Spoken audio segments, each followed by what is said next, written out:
يعني تشيلونه تروح كان عايق جوج عاد واحد اللي هوي يا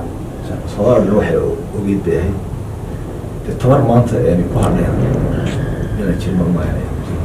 يعني مركا أنا أقول الصومالية كابوين وحلا هو الطفق الصومالية يرتاح لك ده والآن كل هذا الصومال لما على شغلين مركا هراء يو ينضب حلوته بسنة عقبالي بعد وسكتشري وقبل السنة ما دابا أنا ما في أساسي وليد السنة أنا ودي قلنا لكن أنا حلا ما تعدنا ما يلا طول ممكن ما تسمعنا أنا لا شقيني أنا كتشري وحنا ولا سو شقي يلا طول إني تصبح سمد يعني طول كان هلا من يلا كانوا يعني بس سؤال ونعكسن كان جامع كان عليه فتحال كان مؤرم يعني وسوقعتي هذا الهرول هذا هرول بحي حمار يا قرنقة وحق سوري هل قرني هدي أنا كبرني هل جيت تراوي السلام عليكم ورحمة الله وبركاته كل تورا سنتا ودي أمي كستان نقدر داورسان هل كان وبرتيدا وريه يونس قيس وحنا ست وصل ولا سقطان ليش كي رسمي يونس قيس ما أنت بربركي وحا فرديا أبوان قالية ونوصل بوضع استوديها أبوان محمد أحمد محمود وكما على أبوان ودني أبوان سورو وروح وري رئيس ما صنع صاحب هذا أيوه أدور الناس سياسة من الصور حقلا صعدة سياسة هرتا صوماليا السياسة دي يعني هراء الله شغال اللهم حريستي أبوان كان كذي علمي بوحو يري يعني السياسة الصومالية واصم سيدة واصم والقبع فكرك اللهم حريستي أبوان كان كذي علمي صول هذين يقولون de waxaan leeyahay Soomaaliya kala godiyo sagsaag waa diidnayo SSC way samaatay dadkuna way sameeyeen SSC waa meel Soomaaliyeed qof laga xigaa ma jiro hadii ay shalay joogeen niman yani gooni goosad iyo Soomaalida dadka Soomaalida yani lagu dhibaatin jiray yani muddo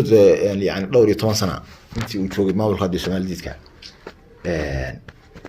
waxaan leenahay maanta waa dal Soomaaliyeed qof kasta Soomaaliya oo furan tahay عالم كالصومالية بقت تاجن تهرها الله سعدان له. عقل سعدان والله قيسو دجال الله هذا حرمان يا موسى وسوق هذا كرا أما ما ملك الشمال دي كاي سوق هذا كرا إن أنا تشرينه توح كان عايقو تعدي واحد إلا هو يا صوار الواحد وجيت بهاي تمر ما أنت يعني كهرنا إنه تشيل مرمايا مركا أنا أقول الصوماليين كواجرين وحنا هي ورطة الصوماليين يارت اللي قدامي ولا موصل لك يارت قدام الله يكوها شمال ديت كان وش غير دولار الشيء الصومالي مرة هاي الصومال وامد يا هس بكتي كلا أنا سميه حلو لكن ولا أنا القادم يا وحي لك هلا سوء ما الصومالي وامد يروح يسلوه وسنشوا مقورن dhaqan soo jireen iyo sumad baynu leenahay way arag saxiixo Soomaaliya laga helo anna calanka samada lagu xidhay sanado hore siin ma yacadowga madaxdeena sare iyo midnimo sugaya mar walba midnimo u baahan ya baanu hadaan reer Soomaaliya sanaagi yahay baanu taaganay Soomaaliland waa mid wixii kala qoraya Soomaaliland maxaa kala socotaa beeshiina hoose shir bay qabsatay ayaan dhawaa يو شركة محاد شركة أو بوغيس صرت شركة هاس ما تجين هقوله أقوله تانو إيه كارا بكون يرك مشغول سنة ودي أدون هقول كمان دماتو لكن شركة باشا مالية يعني كذا شيء وبيل بلارن وبيل جبه وبيل تاريخ كله صومالي marka kulli de aduun carqalad kama dhamaato waxba yeerar marka hore xogaa waxa hadal waa arkamay media la soo marnay kulli dad Soomaaliland ma la shaqeynayay markii hore iyo dad waxa lagu tuunsanaa caqabado yar baad iska jiray oo gobolka Sanaag maadaama aan maamulka SSC waliid Sanaag aan wada gelin laakiin si أنا وحلا ما تعدنا بقى يلا دورين نكي ما أنت سمعنا أنا لا شقينين أما أنا كوتشرين وحرا ولا سو شقيي يلا دورين dadku waa isku mid يعني tolkan hal mid iyo kala gurin la kala qaybin taasan leh shirkiina kullu u socdaa wali ma soo xirmin shirka wali ma soo xirmin marka maxaa baaqo u diraysa shirka waxaan leeyahay naalay ma guuro bariyahan gaabis baa jiray inkastoo aad galool iyo tihiin geedlaba lagu faano siyaasadahan kala guuraya ee dhex gowdiida gobonimadii bay dhaawaceen aan gaarka u lahayn ka gadooda gobolkii Sanaag guray qaaqlay dhammaan reer Sanaagna waxaan leeyahay تعال قاط يا عالم الصومالية UKSC بقى قاط الصومال لوامد سناقنا سيدي وشاقي مدح من الكوين هو يقول لنا أحمد علمي عثمان وهكذا أنا أبغى السلام أيوه وحنا أقول له هاي إنه نقطة بالحري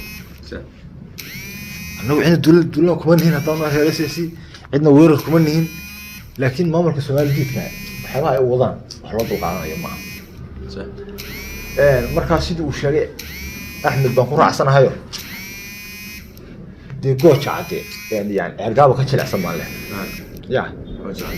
ergaabo ka jilicsan yani goocha cade ergaabo yani ka jilicsan marka abwan waxa raali ka tahay in ummad wada degan oo in badan wada degan dad ku soo wada caana maaday in hada dagaal iyo qah laga dhaxeeyo oo halka dagaal ay ka bilaabmaan umada ay kala qaxdo ma yaqayso ma anagu colaad moodno saan hore u sheegnay ba anagu colaad moodno Soomaalina ma diidanin ergaabo waa magaalo Soomaaliyeed beelaha wada degan Soomaaliyeed beelihii Soomaaliyeed wada deganaa ya ayaa qaarkood oo Soomaalinimada diidani waxay wadaan carqalad waxaan leenahay carqaladda muddo dheer bay wadeen waxaan leenahay u dul qaadan mayno intaa ka badan inaad Soomaali carqaladaysan Soomaali nimada diidan ina Soomaali carqaladaysan u dul qaadan mayno inta ka badan hadii aad Soomaali nimada soo raaci weydaan digad baan isku soo raacsanaa inaad Soomaali ka mid noqoto sankaan idinkaga tulana halkaas sanka ayaan idinkaga tulana inaad yani geelu hash marka ay maqaarka diido neefku hash markuu ka baxo maqaarka ya baa laga saaraa marka hashu ama ilmaha waxa ka wada Soomaaliland diriq xoog baan ku qabsan karaa ku qabanana dadka Soomaaliyeed ee la baxay Soomaaliland ee Soomaalida diidan gobolka Sanaag waa magaalo Soomaaliyeed magaalada Ergaabo hadii ay ka waantoobi waayaan Ergaabo Soomaali maaha gacman ku shaqeynaa sankaan ma kaga turanaa inay Soomaali ka mid noqdaan idinkoo abwaan waa diidan in Soomaaliland xoog leeyahay kaga tolo raacad baa iska saartay iyaga fikirkooda marka maxaa diidaya in iyagana ay sida rabitaankooda fikirkooda waa fikir khaldan oo Soomaaliyeed anagu Soomaaliyeed ma nihin wax kasta oo Soomaali dhibaato ku ah qofka wada waxa xaq loo leeyahay in Soomaali oo dhan gacanta wato adduunka qofka yani khayr wadanka waxa loo toogtaa baa la sii jeeday xitaa soo jeed lama toogto isagoo sii jeeda baa la toogtaa laakiin qof dad khayr wadaniina Soomaali diidan Soomaalinimada diidan ya calanka diidan midnimada Soomaali diidan 30 sano iyo dheeraad iska daawado waxay doonayaan ay sameeyaan ya dacaba inuu tahay doonayaan magaca Soomaaliya dawladda rayidka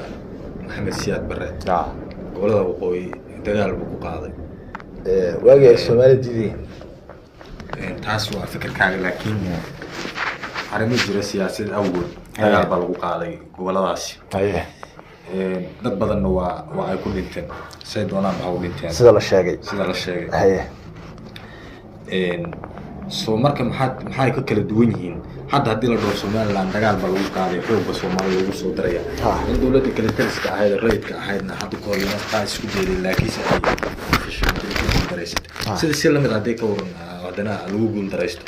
maadaama xilligan ay horta dawladdii kaliya taliska ahayd ee wadanka ku qabsatay militariga maxay Siyaad Barre madaxweynaha Soomaaliya horta Allah u naxariisto ay ducaynayaan isaga iyo intii Soomaaliya waxa qabatay oo ducaynayaan Allah u naxariistan leh waaga dawladda Soomaaliya heerkii gaadhay weyn garanaa 8 sano wuxuu ahaa hogaamiyaha Afrika oo malay waaga inay ahayd 49 dawladood oo dhowr dowladood oo kamid ah Soomaali ay xoreysay oo dhistay niman siyaasiyiin oo ka soo jeeda gobollada waqooyi iyo goboladan hadda aynu joogno ee Puntland oo markaa xukunka diidanaa ee waxay sameeyeen yani jabhado jabhadahaas waxay la dagaalamayeen dowladdii jabhada waxay hogaaminayaan maanaya Allahu naxariista Cabdullaahi Yuusuf Axmed jabhada waxay hogaaminayay Allahu naxariista maxamed cigaal waxay la dagaalamayeen dowladda Soomaaliyeed jabhado waxa soo hubinaysay dowladda Itoobiya oo kulli dowladda sheey يعني هو كجرابي والله نهارس عبد الله يوسف أحمد وكجرابي وحوي هذا الموضوع إنه الصومالي سان نقنصه دولتنا السياب حلا ما عندك على غير وايو كرسي هاك على لكن وحضر الخوق طيب باكوينا تذكر الوقوي حكم الله عند دولة الصومالية الوقوي يوم كنا الوقوي خرب بدني هاي قبل هذا